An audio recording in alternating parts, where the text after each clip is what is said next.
Olá, você está na TV Otimista. Eu sou Erivaldo Carvalho. Este é o programa Política. Hoje vamos bater um papo com o deputado estadual Júlio César Filho, do PT. Como está o ambiente político na Assembleia Legislativa do Ceará? Vamos fazer um balanço das principais medidas e bandeiras do entrevistado. Qual o cenário, na visão do convidado, das eleições municipais de 2024? Ainda, os planos do parlamentar e do PT para os próximos anos. Estas e outras questões a partir de agora, no programa Política.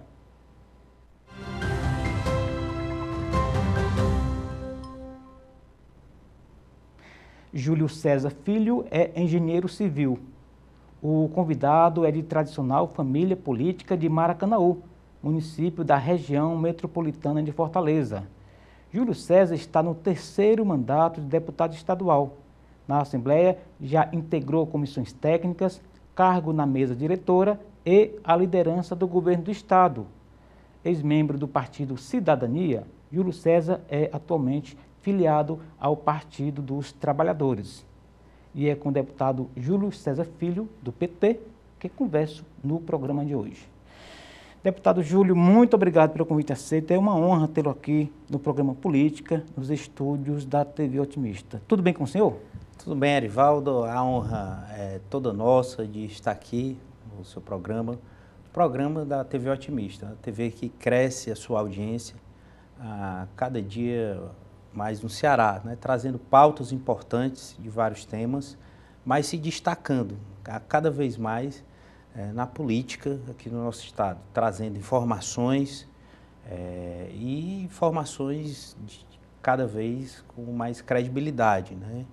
E é importante essa pauta para trazer para o cearense, né, informações com credibilidade, mas também informações de primeira hora, porque, como você bem sabe, como bom jornalista, e a TV Otimista é feito por uma equipe muito competente, o jornalismo, principalmente na área da política, ele se destaca com informações atualizadas. E eu, particularmente, e tenho certeza que muitos cearenses se informam, se atualizam, na verdade, não só na política, mas principalmente nela, através das plataformas da TV Otimista. Muito obrigado aí, deputado, pelas palavras que nos tocam e que nos estimulam a seguir nessa jornada, né? O senhor é de uma geração política nova, pode-se dizer assim, mas já está no terceiro mandato, né? Conte um pouco do senhor mesmo. Na verdade, talvez pela aparência jovem, mas não tão jovem assim, mas confesso que ainda não precisei, mas quando precisar, vou dar uma pintada no cabelo ou na barba, mas não precisei. Mas estou no quarto mandato. É o quarto mandato, na verdade. Comecei cedo, me elegi a está primeira... no início do quarto mandato. No início do quarto. Já cumpriu 3. Me elegi a primeira vez com 24 anos, no ano de 2010. Isso. Então, nessas oportunidades, nós tivemos aí... eu aprendi com muitos deputados que passaram por mim na Assembleia Legislativa. Veja só, tive a honra de ter sido deputado com o ex-governador, o senador-ministro Camilo Santana. Sim. Fui deputado estadual com o ex-prefeito de Fortaleza, Roberto Cláudio, né? Ele foi presidente quando eu fui deputado. Então, nós, né, já tivemos... Fui deputado com o Sarto, né, hoje prefeito de Fortaleza. Então, a gente vem aprendendo com esses políticos, né, experientes, trocando essas experiências. Vice-líder do ex-governador Cid, vice-líder do ex-governador Camilo, e a oportunidade de ter sido líder de 2 governos, né, Camilo e Isolda, né, que dividiram aí o último governo. Então, a gente conseguiu, nessas oportunidades que o povo cearense tão generosamente nos deu, acumular uma certa experiência para, né, contribuir com o estado do Ceará. Então, isso aumenta cada vez mais essa nossa responsabilidade devido a essa generosidade da população cearense. É verdade. Quando o senhor fala de políticos de expressão nacional, inclusive, né, que passaram pela Assembleia, né, o próprio hoje senador Cid Gomes, né, o ministro Camilo, né, o ex-presidenciável Ciro Gomes, que também foi deputado, prefeito de Fortaleza, os últimos 3 prefeitos, né, Luiziane Lins, Roberto Cláudio e Sarto, são ex-deputados. Lá para trás, né, também a Maria Luísa.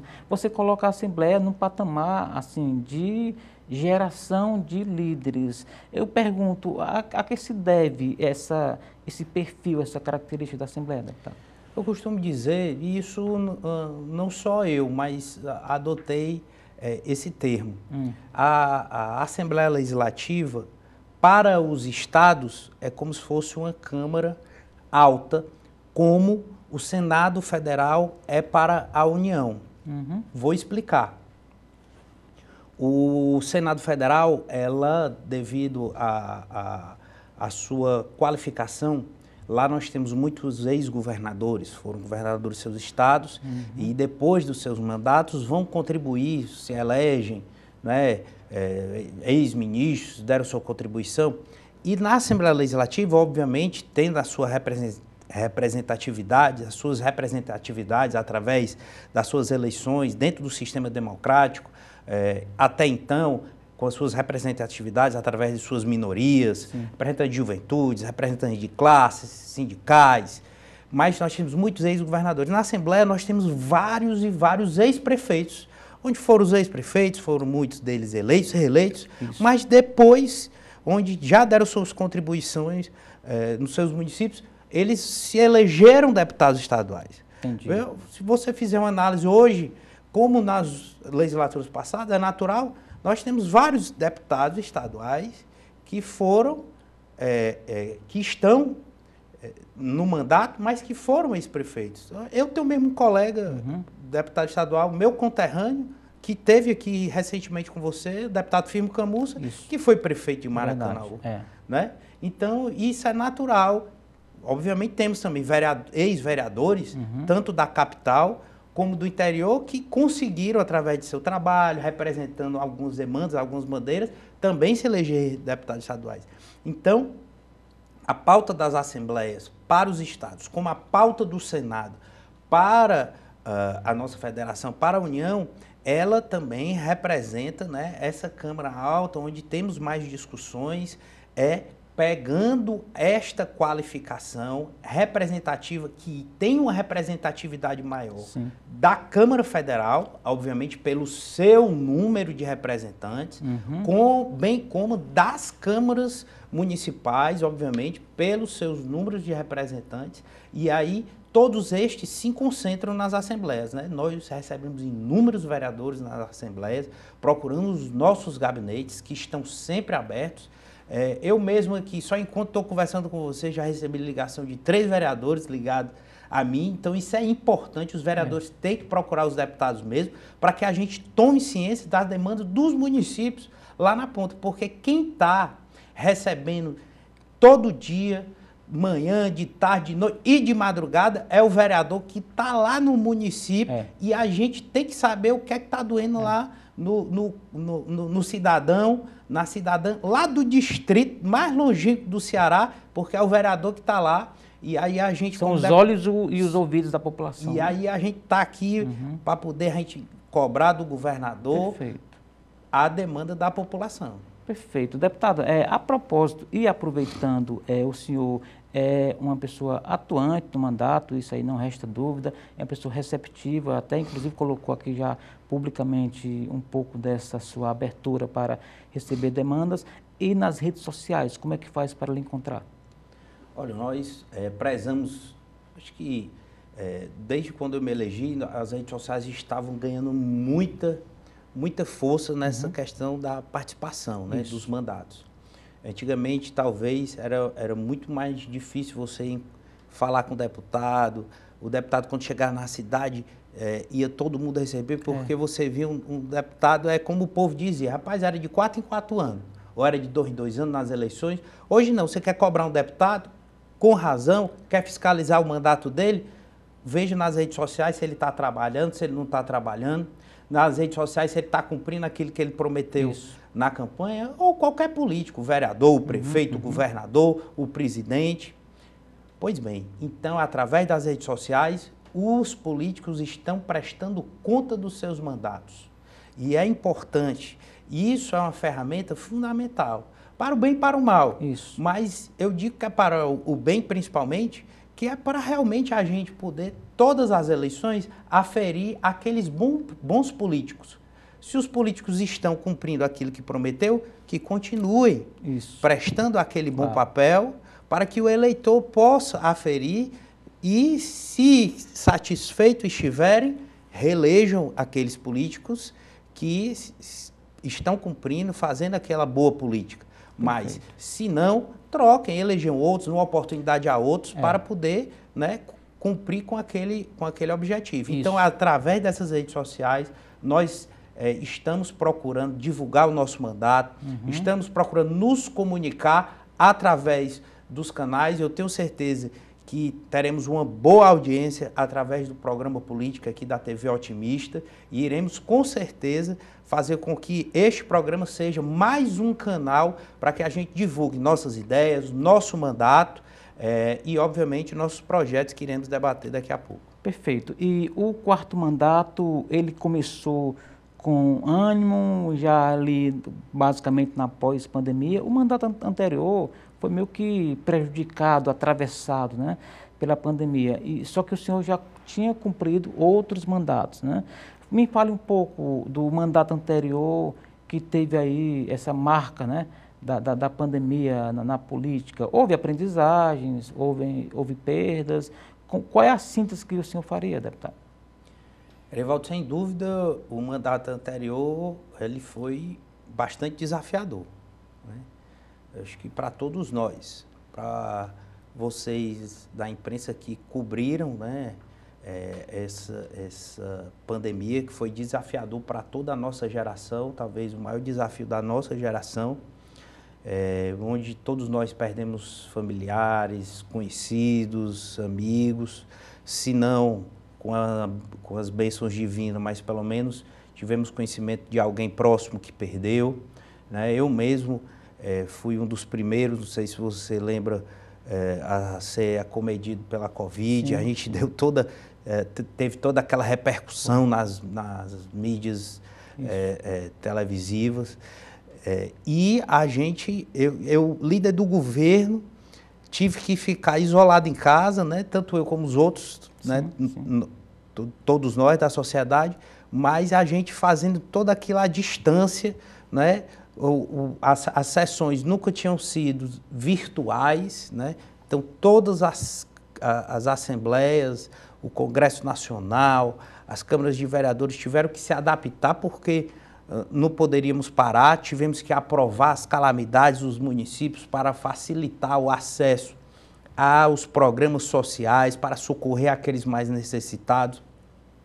Tivemos que aprovar programas sociais como o Vale Gás, como as demandas emergenciais, né, das bolsas, dos auxílios catadores, dos tablets para os alunos, que o governador Camilo, dentre outras importantes políticas sociais para amenizar o sofrimento daquela população, isenção de tarifas de água, pagamento das contas de luz para aquelas pessoas mais necessitadas que estavam no CAD único, né? Aquelas que realmente tinham dificuldade para pagar, estavam impedidas de trabalhar pela questão do lockdown.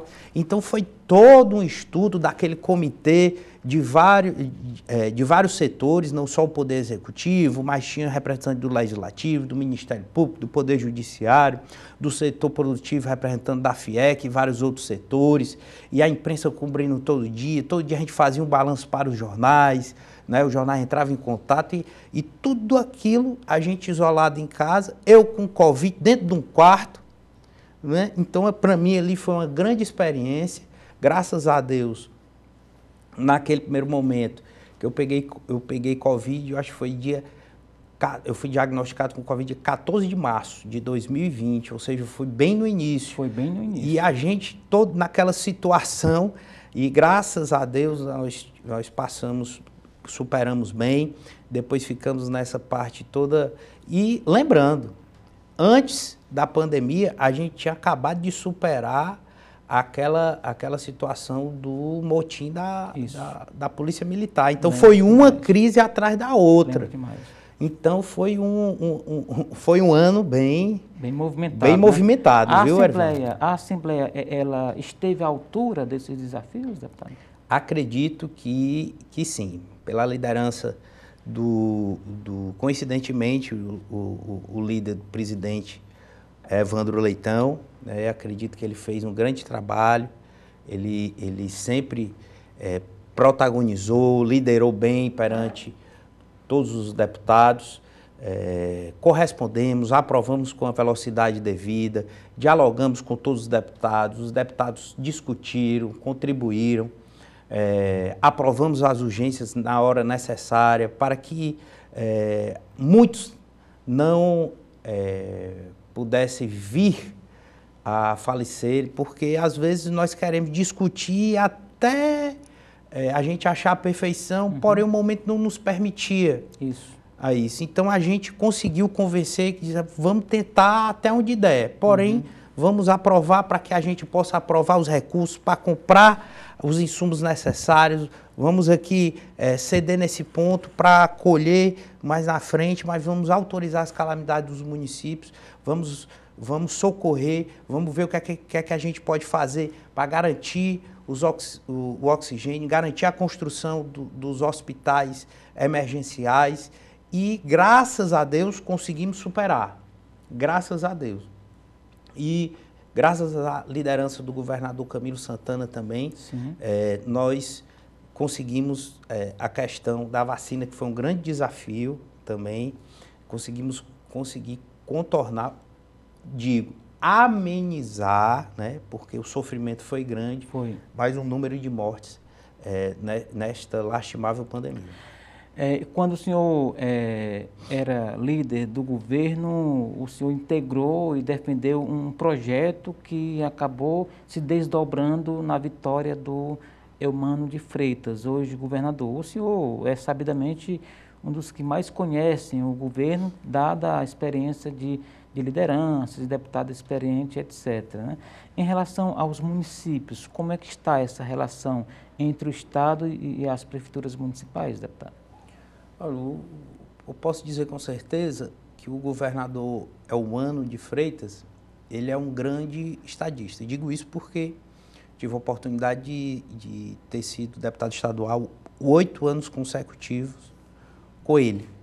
E ele teve a oportunidade, ao lado do ex-governador e senador Camilo Santana, de dialogar e percorrer todos os municípios do estado do Ceará, onde o governador Camilo o apresentou, né? Então, ele quebrou muitos paradigmas, muitas pechas, e o governador Eumano Freitas, ele é um homem que veio do interior do Ceará, da cidade de Baturité, que venceu na vida, filho de agricultor, filho de uma professora da rede pública, se formou em Direito e veio advogar aqui em Fortaleza e entrou para a política, para a militância, sempre foi do PT, né? Quase 40 anos filiado já no PT, e veio galgando na política, participou, né, da militância partidária e se elegeu deputado estadual. Teve algumas candidaturas que não logrou êxito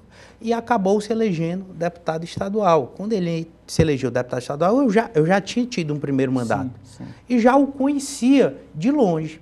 Então, eu tinha uma imagem do então militante do PT, Eumano de Freitas. Isso. Mas confesso que quando eu comecei a conviver com ele, eu vi que ele é um homem capacitado, um homem que gosta do diálogo e um grande articulador.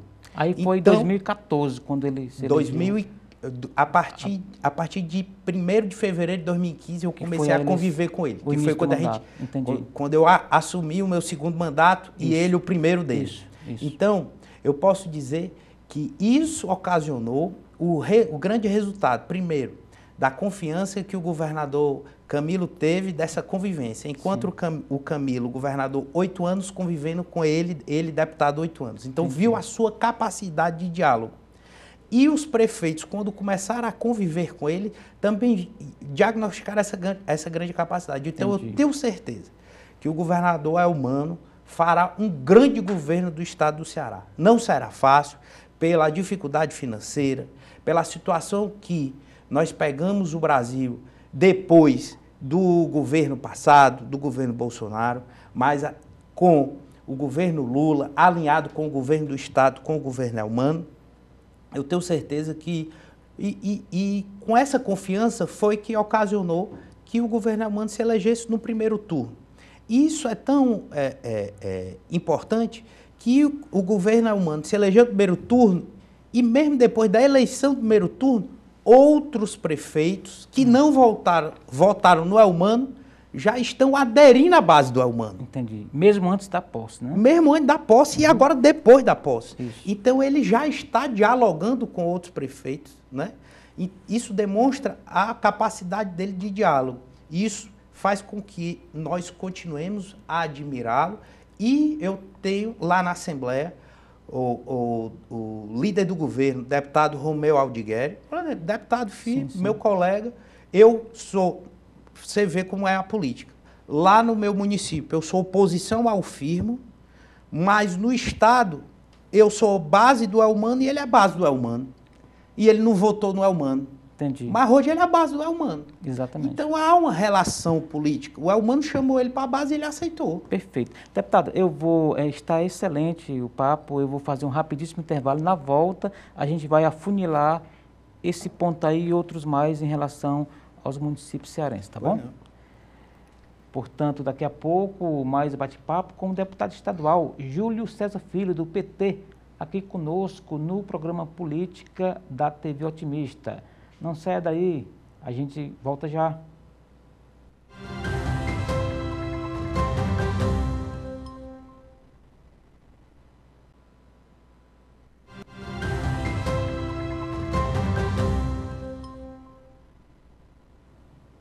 Estamos de volta para o segundo bloco do programa Política de hoje. Você está na TV Otimista, eu sou Erivaldo Carvalho, aqui comigo, ao meu lado, Júlio César Filho. Ele é deputado estadual do PT, está no quarto mandato, no início do quarto mandato e que também é encontrado nas redes sociais. Deputado, como faz para lhe encontrar? O eleitor, o não eleitor, o cidadão de todo o estado, de fora do Ceará, se quiser fazer contato com o deputado Júlio César Filho, como é que faz?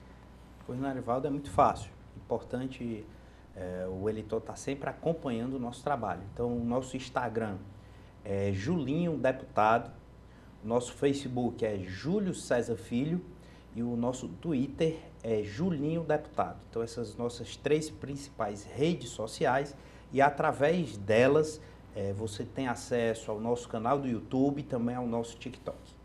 Como está o debate nas redes? Tem prejudicado, tem ajudado? É sempre polêmica, né, essa história? O nosso debate nas redes sociais é sempre sadio, eu costumo dizer. Sempre tem, graças a Deus, a maioria, né, dos comentários positivo, mas, obviamente, a gente aceita a crítica construtiva. Então, Perfeito. Nós sempre estamos colocando algumas propostas, divulgando nossos projetos, mas também estamos colocando algumas cobranças, aquilo que a gente não acha certo. A gente também coloca algumas análises, a gente coloca algumas enquetes para que a população venha provocar e participar. Eu acho que é importante a gente colocar um mandato participativo também, para que a população possa se tornar estimulada a vir fazer também a sua crítica, a sua cobrança e nos estimular também a propor e fazer um mandato bem propositivo. O senhor é deputado desde 2011, no início ali. Portanto, estamos aí já na quarta legislatura. De lá para cá, as redes sociais ganharam muita força. Isso mudou a cabeça do parlamentar, deputado, de alguma forma? Não tenho dúvida disso, né? O parlamentar antes, ele se preocupava bem menos com a importância e talvez com a dedicação do seu mandato no que diz respeito à divulgação nas redes sociais. Entendi.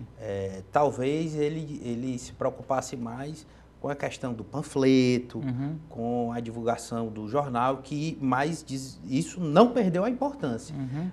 Pelo contrário, é importante investir nos dois. Porém, não há dúvida que as redes sociais, elas ganharam bem mais importância, até pelo alcance e o dinamismo dela. A informação hoje, ela ganhou uma dinâmica extraordinária.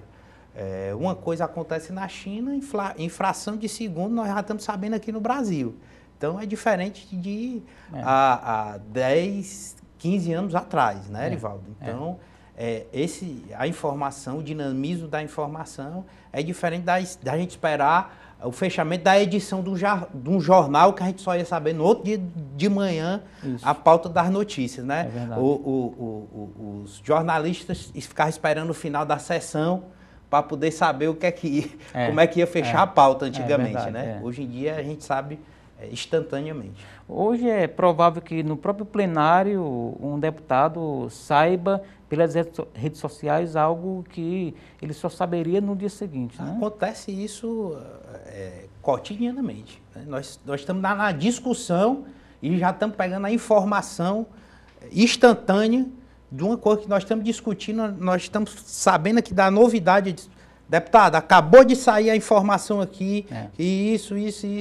É dinâmico mesmo. É verdade, é verdade. No bloco anterior, a gente foi para o intervalo prometendo falar um pouco mais dessa relação entre o governo do Estado e os municípios, né? O senhor, como deputado estadual experiente, tem uma visão da região metropolitana de Fortaleza, como poucos, né? E eu queria que o senhor falasse, de alguma forma, como que a região metropolitana ela entra no debate e o seu Maracanaú entra nesse debate em relação a desenvolvimento social, mais apoio às questões sociais, aos projetos, etc.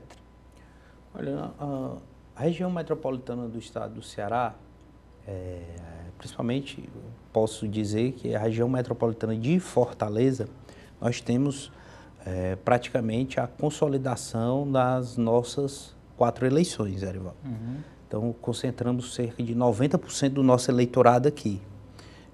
Tanto é que até nos preparamos dentro desse processo, dessas 4 eleições, que passando as reformas eleitorais, e se houvesse a reforma dentro do modelo do voto distrital, não é?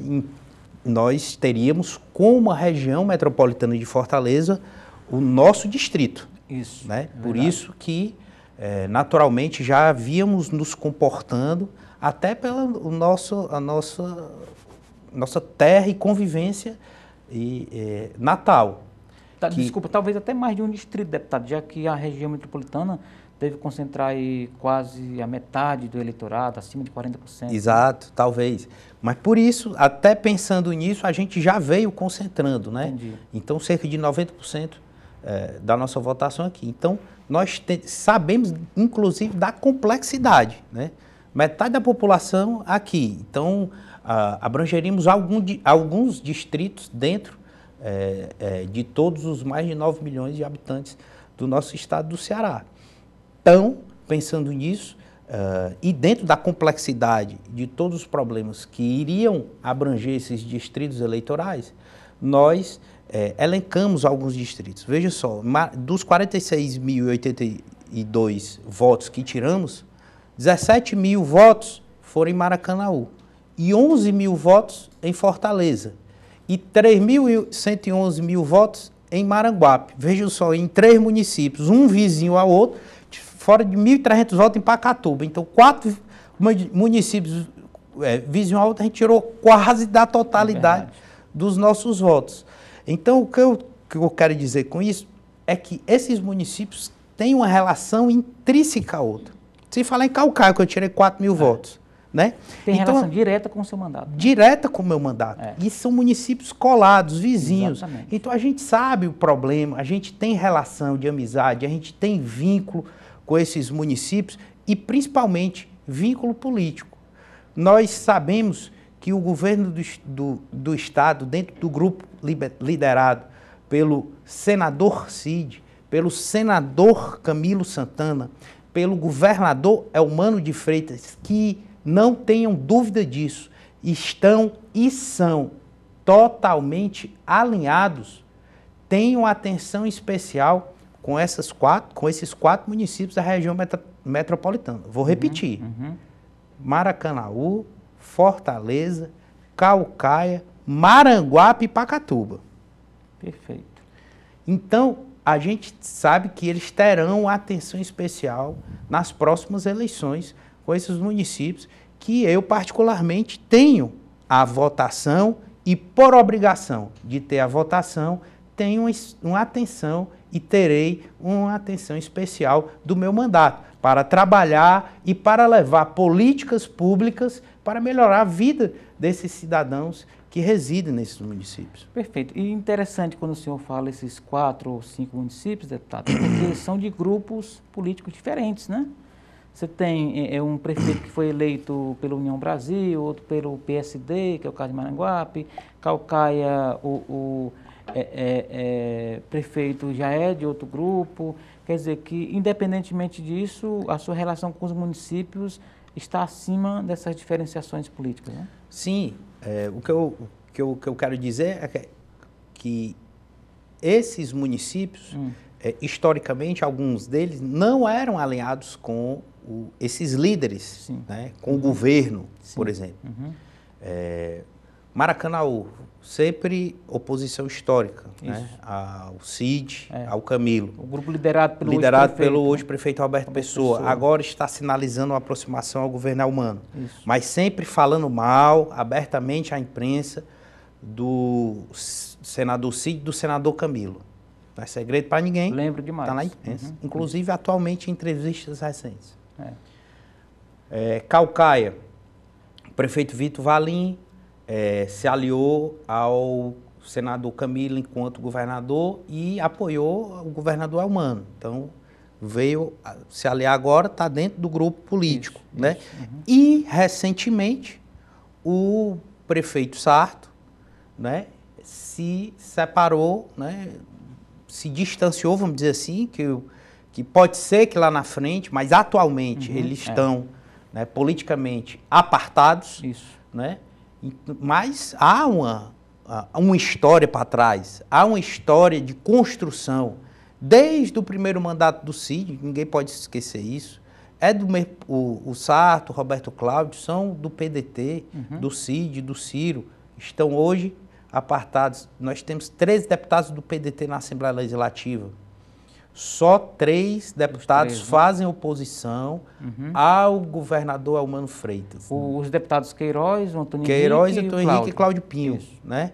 Então, 10 deputados eleitos do PDT. Inclusive o líder do governo. Inclusive o líder do governo e o presidente da Assembleia são da base do governador Elmano.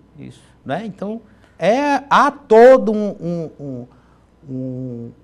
um diálogo a ser feito, a ser percorrido. A eleição está muito recente. O senhor defende uma reaproximação, deputado?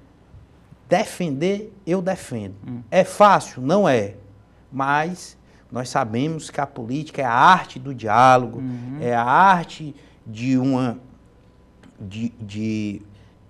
reconciliação no momento correto, no momento certo.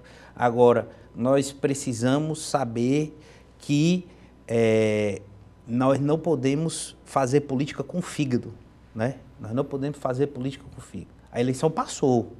Nós temos que agora unir forças. Eu sei que o senador Cid defende isso com unhas e dentes, unir forças para ajudar a Fortaleza. Fortaleza precisa de ajuda do governo do Estado. Fortaleza precisa de ajuda do presidente Lula, do governo federal. Então, vamos nos dar a mão, vamos ajudar os fortalezenses. É isso que eu defendo. Eu defendo a linha do senador Cid. E eu tenho certeza que o senador Camilo, o ministro Camilo, também está nessa linha, o governador Elmano também está nessa linha. Então, eu estou na linha deles também. E estamos lá na Assembleia para tentar se ajudar. Deixar diferenças políticas para os anos eleitorais, né? Para deixar a campanha para a campanha. Vamos, quem perdeu... Eu já perdi 2 campanhas em Maracanaú. Fui candidato a prefeito 2 vezes em Maracanaú. Perdi as 2. Sou pré-candidato a terceiro. Veja só como eu sou teimoso. E trabalha por Maracanaú, né? Veja como eu sou teimoso. Então, quando a gente perde, sabe o que é que a gente faz? a gente se levanta, bate a poeira e vai trabalhar de novo. Isso. É isso que eu defendo. E ganhei 4 para deputado, perdi 2 para prefeito. Mas a terceira eu tô doido para ganhar para prefeito lá. Então tem muito o que contar. A gente vai saber um pouco dessa história do seu projeto político sobre Maracanaú daqui a pouquinho, deputado. Depois do intervalo a gente vai focar nesse ponto aí que é muito relevante, tá bom? Com certeza. A gente faz, portanto, um rapidíssimo intervalo. Daqui a pouco, mais bate-papo com o deputado estadual Júlio César Filho, do PT. É logo mais depois do intervalo. Não saia daí. A gente volta já.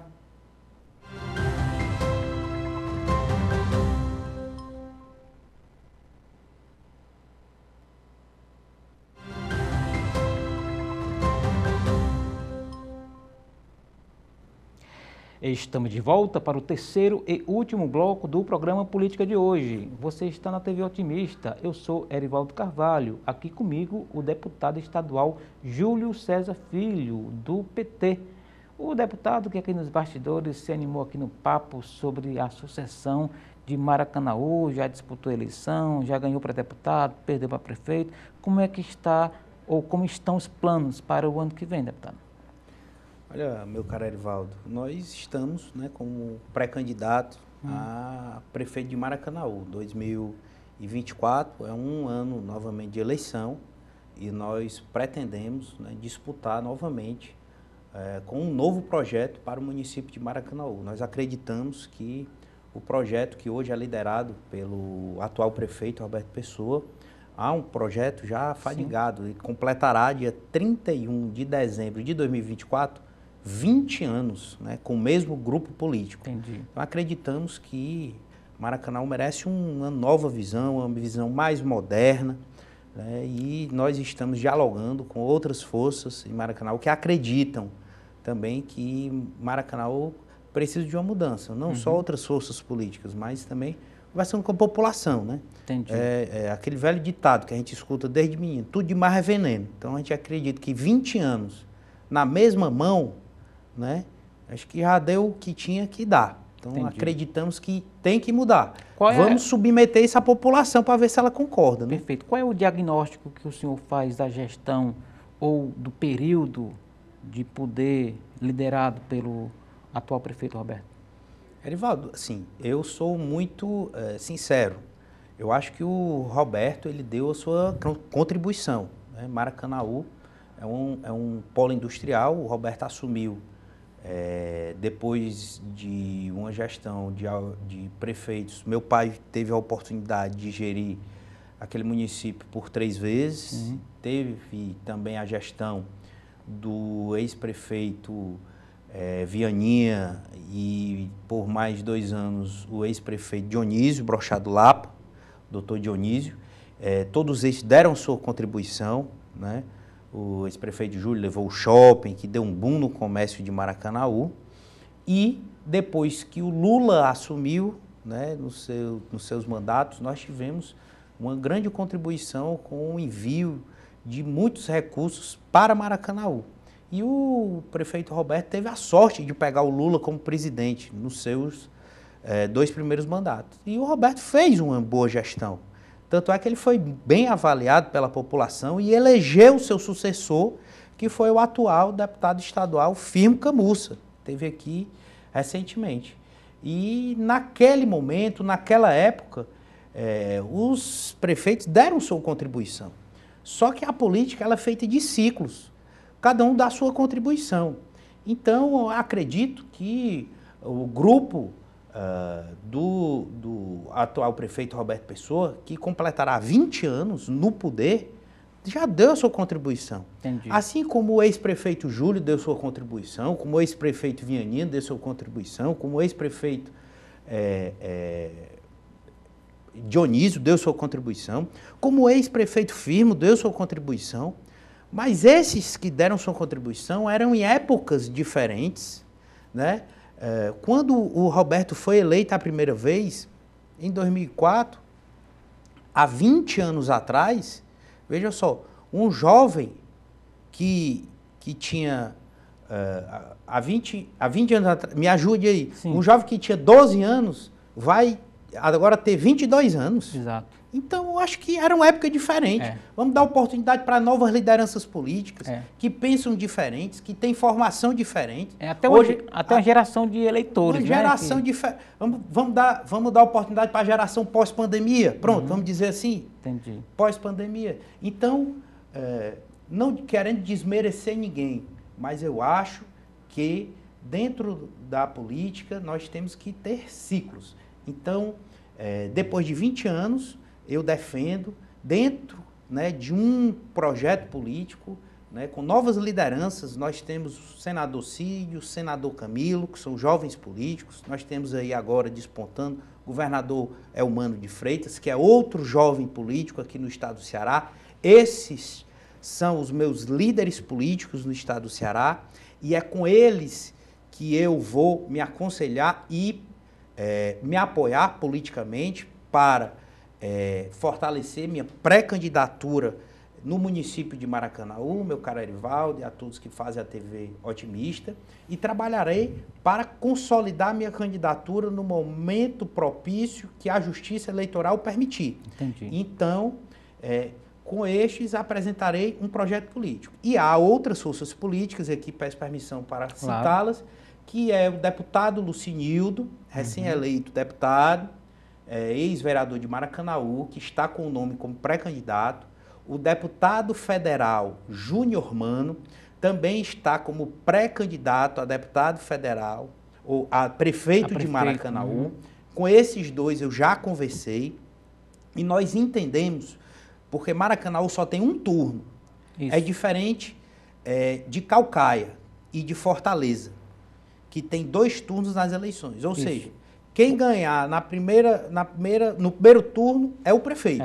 Então, nós estamos lá unidos. Quem tiver melhor condições de apresentar um projeto para ganhar desse grupo político, liderado por Roberto Pessoa, que já vai completar 20 anos, nós vamos nos unir e apresentar conjuntamente esse projeto para poder fortalecer e apresentar à população de Maracanaú. Entendi. E se a população de Maracanaú entender que este é o melhor projeto e não quer mais esse de 20 anos, que são as mesmas pessoas, que é o mesmo grupo político que está lá e que vai ser o mesmo do mesmo, aí ela vai dizer se aceita ou não. Entendi. Deputado, se costuma dizer que a propaganda ela tenta aliviar a dor do consumidor, né? Então tem um problema e a propaganda chega com a suposta solução. No caso da política, qual a dor de Maracanaú, do maracanauense, né? Do ponto de vista eleitoral? Qual é a mensagem que vai chegar numa hipótese de o senhor vir a ser candidato a prefeito? Erivaldo, eu que conheço e sou de Maracanaú, meus avós são de Maracanaú, antes de Maracanaú virar um município. Que era distrito de Maranguape. Maranguape. Né? Maracanaú completou 40 anos. Eu tenho 37, ou seja, Maracanaú é minha irmã mais velha. Seu berço, né? 3 anos mais velha do que eu. Então, meus avós são de Maracanaú, meus pais são de Maracanaú. E eu sei que a população de Maracanaú não está satisfeita do jeito que está. Porque eu converso com os idosos, converso com os mais velhos, converso com os jovens também. As redes sociais, etc. Né? Através das redes sociais, mas andando também no município. Porque não adianta eu andar no município e conversar só com os políticos. Entendi. Conversar só com a liderança política, conversar só com o vereador, conversar só com o suplente de vereador, porque eles só querem conversar com eles. Entendi. Só conversam entre eles. Eu não, eu converso com o povo. E eu sei onde é que está doendo. Eu sei que a saúde está péssima. Eu sei que falta emprego. Eu sei que falta lazer em Maracanaú. E eu sei aonde está doendo, porque o maracanauense sabe que Maracanaú é vendido como propaganda para fora. Mas para quem é maracanauense está muito ruim. Porque Maracanaú é vendido como a Arábia Saudita do Ceará. Mas Maracanaú tem que ser vendida como a Arábia Saudita para fora, mas tem que ser feita como a Arábia Saudita, para os maracanauenses. Os maracanauenses têm que se sentir bem, tem que ser bem tratado, tem que ter emprego de qualidade, tem que ter rua pavimentada, tem que ter saneamento público, tem que ter educação de qualidade, creche para as crianças. Então não adianta você querer botar propaganda bonita na televisão, parecendo filme de Hollywood, sem ser a realidade no seu município. Entendi. É um pouco aquela história do turismo, né? O bom turismo é aquele que primeiro satisfaz quem mora, né, na cidade ou no lugar, né? O que é bom para o turista tem que ser bom para quem mora no lugar, né? É exatamente isso. Então eu converso com a população. Obviamente, eu tenho que ter diálogo com os políticos também. Então, eu não emprenho pelos ouvidos. Eu escuto a população. É por isso que, graças a Deus, a minha votação vem crescendo. Entendi. Porque quem vota em mim é a população. Não é o cabo eleitoral que está lá na prefeitura com o que a gente chama lá, o cargo comissionado lá em Maracanã, é FAD o nome, sabe? Entendi. Não é o que está ganhando FAD lá, não. Quem vota em mim é a população que está sentindo a dor. Então, quando eu converso com ela, eu apresento a solução. Entendi. E é isso que eu quero mostrar para Maracanaú. É isso que eu quero mudar em Maracanaú. Ou seja, um projeto novo para mudar essa realidade e melhorar a vida do povo. Mesmo sendo oposição a Maracanaú, o seu mandato é voltado para o município, independentemente de ser oposição, é isso? Sem dúvida alguma. É por isso que nós já levamos alguns equipamentos importantes para o município de Maracanaú através do governo do estado. Por exemplo, deputado? Porque a gente sabe dos interesses, infelizmente, da gestão municipal, que é sempre levar para aquela panelinha que eles têm lá. Então, através do governo do estado, a gente já levou 2 areninhas, e já tem 3 garantidas que quem doa o terreno para fazer justiça é o município. E é assim que tem que ser. Isso. Né? É o nosso pacto federativo que nós temos. É a parceria ali, né? É a parceria. Até porque quem vai cuidar e zelar depois é o município. Isso. Então a gente já levou 2 areninhas, tem mais 3 garantidas pelo programa do governo do estado. Nós já levamos a Casa do Cidadão para dentro do shopping do Maracanaú. Isso foi muito importante para Maracanaú, porque a questão da expedição de documento, a facilidade de você para pagar uma conta de luz, uma conta de água e vários outros serviços do Estado e também da própria gestão municipal, que às vezes você tem um local seguro e concentrado em vários outros lugares. É importante. O Estado investiu para construir, ainda na época do governador Cid, um centro de especialidades odontológicas ali no centro, próximo ao restaurante popular. A questão da policlínica, que a gente inaugurou há pouco tempo com o governador Camilo, senador Almir Pinto, ali em frente o posto rodoviário, ali próximo à Ceasa, e nós estamos conseguindo várias outras coisas através do governo do estado. O nosso papel é pedir para o governo fazer investimentos em Maracanaú, como pedimos para fazer em outros municípios. Esse vai ser basicamente o cartão de visitas do senhor na hipótese de vir a ser candidato, é isso? Sem dúvida. Inclusive, Maracanaú, uma curiosidade para a gente mudar a pauta, foi o primeiro município, e isso foi um pedido que a gente fez ao governador Camilo Santana, a receber um batalhão de polícia especializada do Raio, depois de Fortaleza. Porque o Raio só ia para cidades polos. Ou seja, ele tinha em Fortaleza, mas ia para o interior para atender vários municípios. Maracanaú foi o primeiro município a receber um raio exclusivo para Maracanaú, que era aquela nova política de cidades acima de 50 mil habitantes. Isso. Pronto, pois Maracanaú foi o primeiro município a receber, dentro dessa nova política, um batalhão exclusivo do raio. E a gente já conseguiu aumentar esse efetivo, porque a gente sabe que os índices de violência lá são altos. Perfeito. Então a gente fica pedindo direto para aumentar o policiamento lá, e isso é uma atenção especial que a gente fica cobrando. Perfeito. Deputado, não dá para falar de Maracanaú sem citar o distrito industrial, né? Recentemente o governo adotou uma medida e depois recuou em relação ao tratamento que iria dar em termos fiscais para a indústria, né? Numa síntese, como está a relação do governo do estado, grupo do qual o senhor faz parte, com o setor industrial do Ceará, especificamente os que estão lá instalados em Maracanaú? Como eu disse, e indo totalmente ao encontro do que você está falando, o governador Elmano é um homem de diálogo.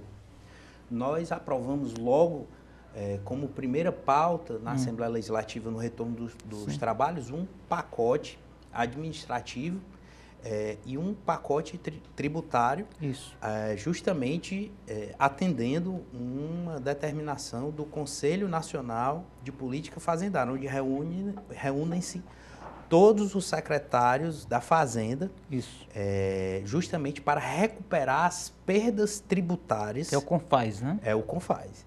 Para recuperar as perdas tributárias ocasionadas por algumas políticas nacionais ainda adotadas no governo passado, que infelizmente jogou uma batata quente para a mão dos governadores e dos prefeitos, na questão, principalmente na mudança tributária do ICMS dos combustíveis e alguns tributos energéticos.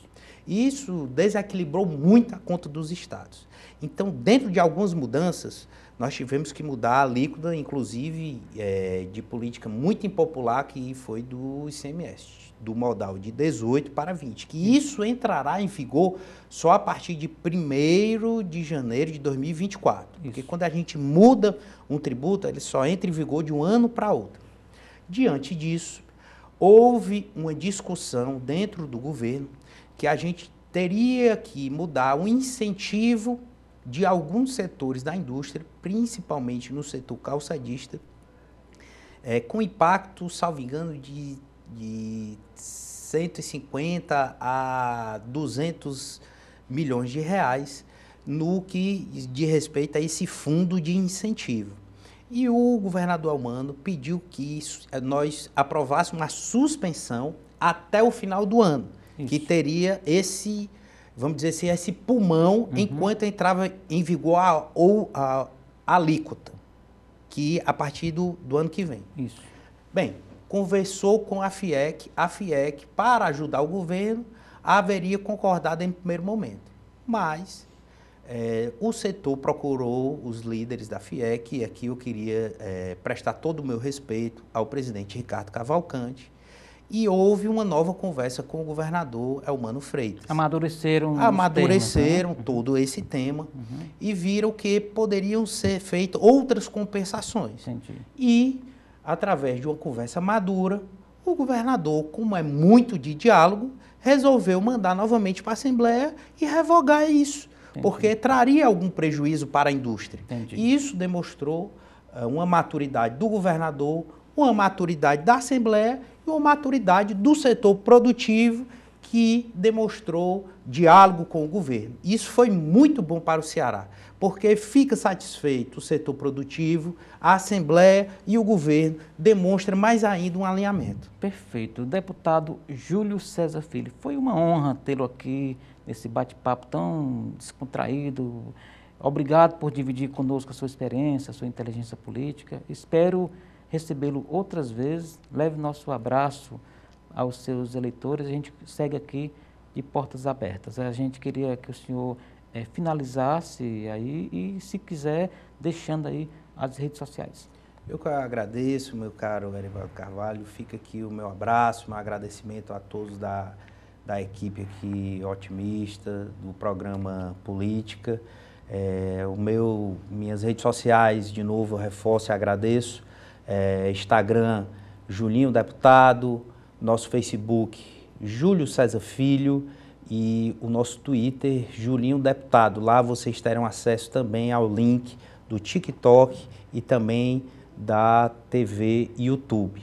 Fica aqui o nosso abraço, nosso compromisso de continuar trabalhando por todo o estado do Ceará, por todos os cearenses que nos deram a oportunidade de estar lá, os representando por mais 4 anos. Contem conosco, estaremos sempre à disposição. Muito obrigado. Muito obrigado mais uma vez, deputado. Boa sorte na caminhada. Parabéns pelo trabalho. E assim a gente encerra a edição de hoje do programa Política. A todos, muito obrigado pela companhia. Até o nosso próximo encontro. Forte abraço.